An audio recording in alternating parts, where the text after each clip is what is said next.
국민의힘 윤리위원회가 성상납 증거인멸 교사 의혹을 받는 이준석 대표에게 당원권 6개월 정지라는 중징계를 내렸습니다. 윤리위는 오늘 새벽까지 회의를 한 결과 이렇게 결정했는데요.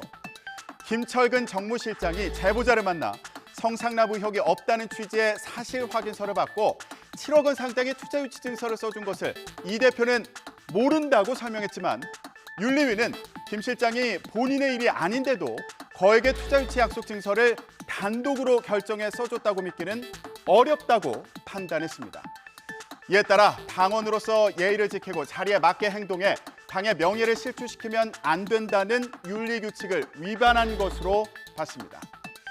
당원권이 정지된 이준석 대표, 당 대표 자격도 한시적으로 잃었습니다. 엄윤주 기자가 전해드립니다. 저녁 7시부터 새벽까지 8시간가량 마라톤 회의를 진행한 국민의힘 윤리위원회. 성접대 증거인멸 의혹이 불거진 이준석 대표의 당원권을 6개월 동안 정지시켰습니다. 집권 여당 현직 대표에 대한 사상 초유의 중징계를 결정한 겁니다. 국민의힘 당대표 이준석, 국민의힘 중앙윤리위원회는 상기인에 대하여 당원권 정지 6개월을 의결하였습니다.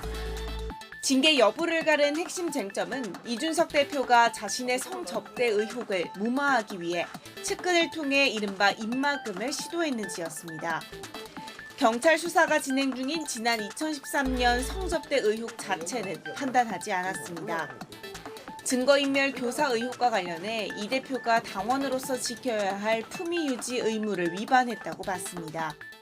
정무실장의 지위에 있는 김철근이 본인의 일이 아님에도 불구하고 7억 원이라는 거액의 투자 유치 약속 증서의 작성을 단독으로 결정하였다고 믿기 어려운 점 등을 종합적으로 고려했을 때 이준석 당원의 위소명을 믿기 어렵다고 판단했고, 앞서 이준석 대표는 당 윤리위에 직접 출석했습니다. 3시간 가까이 윤리위원회 질문에 답하며 자신을 둘러싼 의혹을 강하게 부인했습니다. 장시간 동안 성실하게 임했습니다. 그리고 윤리위에서 질문하신 내용들 제 관점에서 정확하게 소명했다고 이렇게 생각합니다. 하지만 윤리위는 이를 받아들이지 않았습니다.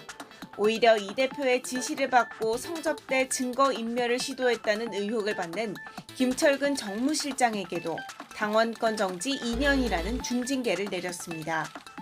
재심 청구 등 이의 신청 절차가 남아있긴 하지만 윤리위 징계로 사실상 반년 동안 직무 수행이 어렵게 되면서 이준석 대표의 정치 인생이 중대기로에 놓였습니다. 국민의힘 지도부는 이제 권성동 원내대표 대행 체제로 전환될 것으로 보입니다. 이 대표는 윤리위 결정에 반발하는 가운데 이 대표를 향해서 사퇴하라는 요구가 나올 수도 있어서 혼란이 불가피해 보입니다. 이어서 김태민 기자가 앞으로 상황을 전망해봤습니다. 당원으로서 권리를 한시적으로 잃은 이준석 대표는 당대표직을 수행하는 것 역시 불가능해졌습니다. 일단 권성동 원내대표가 직무대행을 맡아 대표직 공패 사태를 수습할 것으로 보입니다. 하지만 국민의힘 내부에는 거센 후폭풍이 불 수밖에 없습니다. 당장 이 대표와 갈등을 겪어온 친윤그룹을 중심으로 사퇴 요구가 터져나올 것으로 예상됩니다.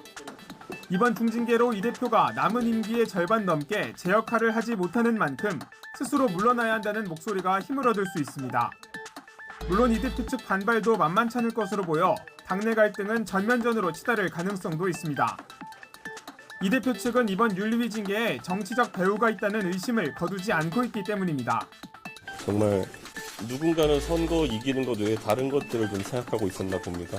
달리는 저를 보면서 뒤에서는 무슨 생각들을 하고 있었었고 또 뭘 하고자 기다려왔던 건지. 이 대표 측은 우선 윤리위 결정에 대해 재심을 청구하고 받아들여지지 않으면 징계 효력을 정지해달라는 가처분 신청을 내는 등 법적 대응에 나설 것으로 보입니다.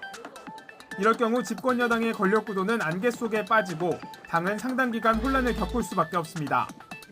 여기에 맞물려 차기 당권 주자를 중심으로 이 대표의 잔여 임기를 채울 새 대표를 뽑을지 아니면 내년 6월까지 임시체제를 가동할지를 놓고 치열한 수싸움도 예상됩니다. 현직 대표에 대한 사상 초유의 중징계 결정이 내려지면서 집권여당 내부의 권력지형이 요동치고 있습니다. 새 정부가 출범한 지 얼마 안 된 지금 혼돈에 빠진 집권 여당의 모습이 여러 우려를 낳고 있는데요. 자, 이런 가운데 김건희 여사를 둘러싼 비선 논란에도 불이 붙었습니다. 민간인 신분인 인사비서관 부인이 나토 일정에 동행한 사실이 알려진 데 이어서 윤석열 대통령 외가 육촌이 대통령실 선임 행정관으로 근무하며 사실상 영부인을 보좌하는 업무를 맡았다는 의혹까지 나온 겁니다. 대통령실은 법적, 절차적 문제가 없다는 입장인데 야권에서는 대통령실을 사유화했다면서 비판했습니다. 박석영 기자입니다. 대통령실은 공적 조직에서 공적 업무를 하는 사람을 비선이라 하는 건 명백한 허위 사실이자 악의적 보도라고 강하게 반박했습니다. 이해충돌 방지법을 봐도 문제가 전혀 없다며 역량을 안 보고 먼 인척이라 배제한다면 오히려 차별이라고 덧붙였습니다. 이에 앞서 대통령실 이원모 인사비서관 배우자가 민간인 신분으로 나토 해외 일정에 동행한 사실이 드러나면서 파장이 커지는 데 대해서도 대통령실은 절차상 하자가 없다고 못 박았습니다. 특히 대통령실 관계자는 이 비서관 배우자 일가가 윤 대통령 예비후보 시절 후원금 2천만 원을 낸 것이 이번 해외 일정에 영향을 줬느냐는 질문을 받자 후원금이 영향이 있다고 생각하느냐고 되물었습니다. 여당 역시 결국은 능력과 전문성의 문제라며 대통령실 해명에 힘을 실었습니다.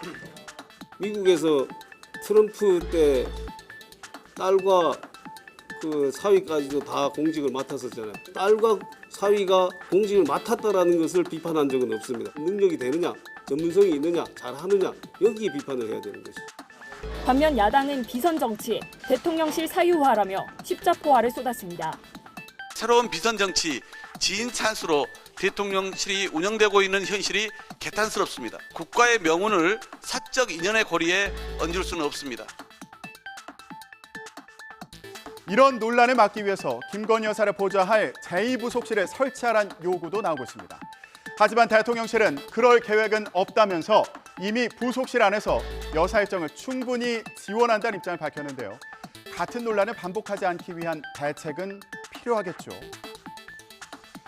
자, 국정원이 전직 원장들을 고발한 것도 파장이 거센데요.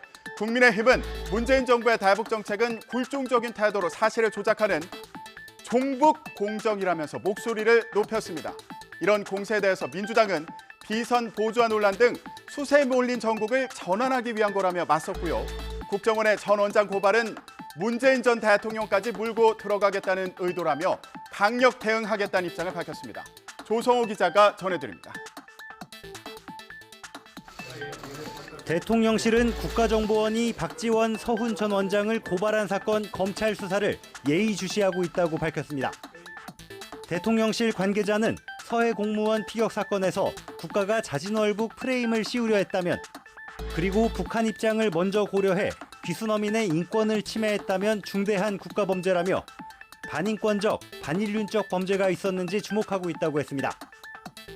다만 국정원의 보도자료 공개 후 내용을 알았다며 고발 자체와는 거리를 뒀습니다. 국민의힘도 진실을 규명하기 위한 철저한 수사를 촉구했습니다.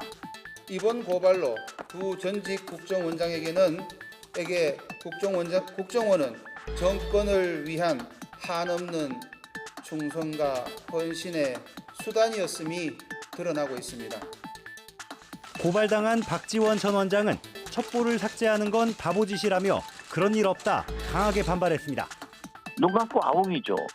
제 것만 삭제하면 남이 가지고 있는데, 국가기관이 가지고 있는데, 정권이 바뀌는데 그 기록을 보고 감옥 가려고 하는 사람이 누가 있겠어요.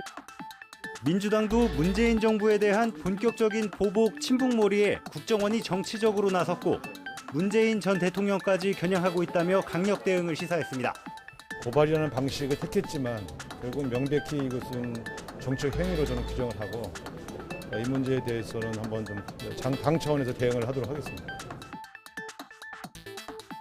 민주당은 또 국정원이 군사 정보를 공유하는 시스템인 군사통합정보처리체계 밈스에 대한 오해로 박 전 원장을 고발했다고 주장했습니다. 밈스에 올라온 정보는 군에서만 삭제할 수 있고 국정원은 권한이 없는데 박 전 원장이 삭제한 것으로 착각했다는 겁니다.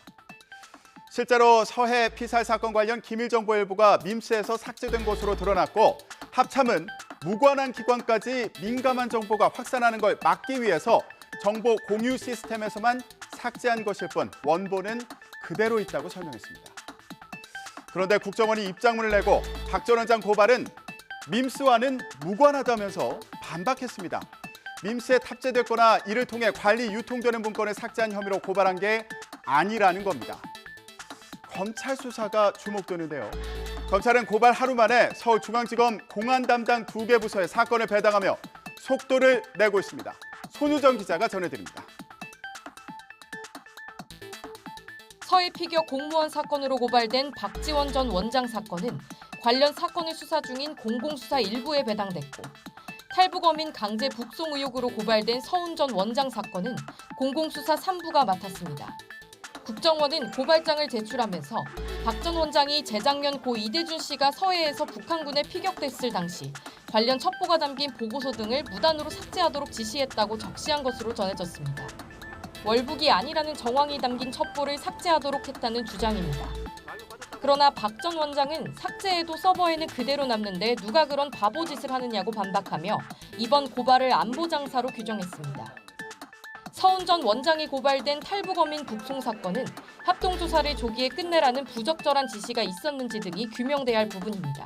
두 전직 수장을 겨냥한 국정원의 이례적인 고발에 이어 검찰의 신속한 배당 절차까지 뒤따르자 수사가 초반부터 속도전이 될 거란 관측이 나옵니다. 특히 국가 안보와 직결된 사건인 만큼 검찰 수사의 칼끝이 두 전직 국정원장을 넘어 최종 컨트롤 타워인 문재인 정부 청와대까지 겨눌 거란 전망도 나옵니다. 헌정사상 첫 30대 당대표, 불과 1년 전 많은 관심과 기대 속에 자리에 오른 이준석 대표의 정치 생명이 벼랑 끝 위기에 몰렸습니다. 이 대표는 지금 상황을 어떻게 대응할까요?